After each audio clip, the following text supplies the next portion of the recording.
اللہ تعالیٰ قرآن مجید میں ارشاد فرماتا ہے کہ اور موت آئی اپنی سختی کے ساتھ، یعنی موت جب آتی ہے نا تو اس میں اللہ تعالیٰ قرآن مجید میں ارشاد فرما رہا ہے کہ موت بہت سخت ہے، موت اپنی سختی کے ساتھ آتی ہے اور ہر انسان موت سے بھاگتا ہے۔ اللہ تعالیٰ یہی فرما رہا ہے۔ حضور صلی اللہ علیہ وسلم فرماتے ہیں کہ جب انسان کے جسم سے روح نکالی جاتی ہے، اس کی مثال کچھ اس طرح سے بیان فرمائی گئی ہے کہ ایک جھاڑی دار کانٹے دار ٹہنی لیجئے اور بالکل مخملی کپڑے سے جب اس کو کھینچ کر اگر نکالا جائے، جس طرح سے وہ کپڑے کا حال ہوتا ہے اس سے کئی گنا زیادہ حال انسان کے جسم کا ہوتا ہے جب انسان کے جسم سے روح نکالی جاتی ہے۔ یہ نہیں سوچنا کہ ایسا نہیں کہ ہم کو موت کی سختی نہیں آئے گی، کوئی بھی ہو ہر انسان کو موت کی سختی ہوگی ضرور، کیونکہ ظاہر سی بات ہے کسی چیز سے جب کوئی چیز نکالی جاتی ہے کھینچ کر تو کتنی زیادہ تکلیف ہوتی ہے۔ ہم لوگوں کے جسم میں نارملی چھوٹی سی اگر فانس تک گھس جاتی ہے اس کو نکالنے میں ہمیں کتنی تکلیف ہوتی ہے، کتنی پریشانیوں کا سامنا کرنا پڑتا ہے، تب جا کر کہیں مہین سی فانس جو ہلکی سی لکڑی کی ٹکڑا جو لگ جاتا ہے اس کو نکالنے میں اتنا وقت لگتا ہے، اتنی پریشانی ہوتی ہے۔ تو سوچئے جب ہمارے جسم سے ہماری روح نکلتی ہوگی اس وقت کی تکلیف کا اندازہ صرف وہ انسان ہی لگا سکتا ہے۔ آپ سوچیں اب اس کے لیے آسانیاں بھی ہوں گی، حضور صلی اللہ علیہ وسلم نے دعا بھی فرمائی ہے کہ آسانیاں ہوں، لیکن اس کے لیے ہمیں اپنے اعمال کو بہتر بنانا پڑے گا۔ لیکن آج اس کے برعکس دیکھنے کو ملتا ہے کہ ہم نے شادی یا نارمل چیزوں کو تو چھوڑ دیں، ہم نے جنازے میں بھی یعنی میت کے لیے بھی رسمیں تیار کر رکھی ہیں۔ آج ہم نے شادی اور فنکشن وغیرہ تو چھوڑ دیے جائیں، ان کی تو بات ہی کیا کی جائے، ہم نے مرنے کو تک فیشن بنا لیا ہے۔ مرنے میں بھی ہمارے یہاں ہزاروں رسمیں ہو جاتی ہیں، جبکہ قرآن اور سنت اس چیز سے بالکل خالی ہیں، اس چیز سے انکار کرتے ہیں، اس کے باوجود ہم ان چیزوں کو کر رہے ہیں۔ ایصال ثواب کرنا بہت اچھی بات ہے،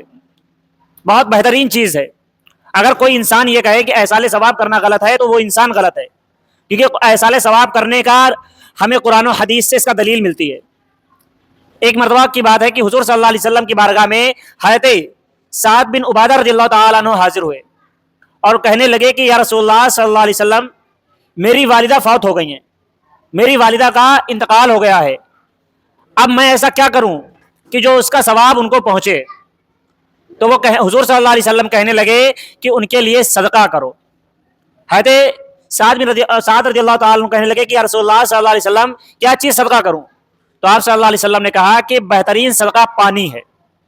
تو آپ نے اپنی والدہ کے نام سے ایک کنواں کھدوا دیا تھا اور اس پر ایک تختی لگا دی کہ یہ سعد کی ماں کی طرف سے ہے۔ یعنی یہاں سے ہمیں یہ چیز کا ثبوت ملتا ہے کہ اگر آپ چاہیں ایصال ثواب کیا جا سکتا ہے اور یہ جائز ہے اور سنت طریقہ بھی ہے۔ حضور صلی اللہ علیہ وسلم نے ہمیں بتا دیا۔ ایک اور روایت میں آتا ہے کہ ایک عورت حضور صلی اللہ علیہ وسلم کے پاس آئیں، کہنے لگیں یا رسول اللہ صلی اللہ علیہ وسلم، میری والدہ کا انتقال ہو گیا ہے اور وہ حج پر جانا چاہتی تھیں، حج پر جانے کی تیاری ہو گئی تھی لیکن اس سے پہلے ان کی وفات ہو گئی، تو اب کیا کرنا چاہیے؟ تو حضور صلی اللہ علیہ وسلم نے ان سے فرمایا کہ اگر تمہاری والدہ کی طرف والدہ کے اوپر کسی کا قرضہ ہوتا تو کیا تم اپنی والدہ کا قرضہ ادا نہیں کرتی؟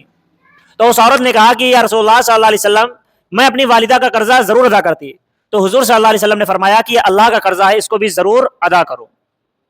یعنی جس طرح سے اب یہاں سے یہ چیز ملی، ظاہر سی بات ہے حضور صلی اللہ علیہ وسلم کا فرمانے کا مقصد یہ تھا کہ جب تم وہ حج ادا کرو گی، جا کے اپنی والدہ کی طرف سے حج کرو گی تو اس کا ثواب تمہاری والدہ کو بھی مل جائے گا۔ تو یہاں پر یہ ہمیں دوسری روایت ملتی ہے جس سے یہ بات ثابت ہوتی ہے کہ ایصال ثواب کرنا صحیح ہے۔ تو اب بات آتی ہے کہ ہم نے جو طریقے تھے، جو ہمارے پاس جو طریقے قرآن اور سنت نے ہمیں دیے ہیں، ہم نے ان کو نہ اپنایا بلکہ ہم رسموں میں پڑ گئے، جبکہ حضور صلی اللہ علیہ وسلم نے ہمیں سب سے آسان طریقہ یہ بتا دیا کہ آپ اپنے عزیز و اقارب کے لیے ایصال ثواب کریں۔ تو سب سے بہترین طریقے یہ ہیں، آپ ان کے لیے قرآن سنت سے کر سکتے ہیں، ایصال ثواب کر سکتے ہیں، نماز روزے سے ان کے لیے ایصال ثواب کر سکتے ہیں، حج سے ایصال ثواب کر سکتے ہیں، لیکن ہم ان چیزوں کا استعمال نہیں کرتے۔ ایصال ثواب کے لیے ہم میں سے کتنے لوگ ہیں جو اس طرح کے کام کرتے ہیں؟ اسی طرح سے حضور صلی اللہ علیہ وسلم نے یہ بھی بتا دیا کہ خدمت خلق کر کے بھی آپ ایصال ثواب کر سکتے ہیں۔ اس دور میں کنویں کھودے جاتے تھے، لوگوں کو پانی پلانے کے لیے کنویں کا انتظام کیا جاتا تھا، اس سے ایصال ثواب ان کو ہوا۔ آج کے دور میں جس چیز کی ضرورت ہو آپ خلق خدا کے لیے وہ چیز کریں، اس کا ثواب آپ کے جو بھی عزیز و اقارب اس دنیا سے گئے ہیں ان کو ہو جائے گا۔ لیکن اس کے برعکس ہم یہ کام کرتے ہیں جو دکھاوے میں اکثر آ جاتے ہیں، ریاکاری میں آ جاتے ہیں۔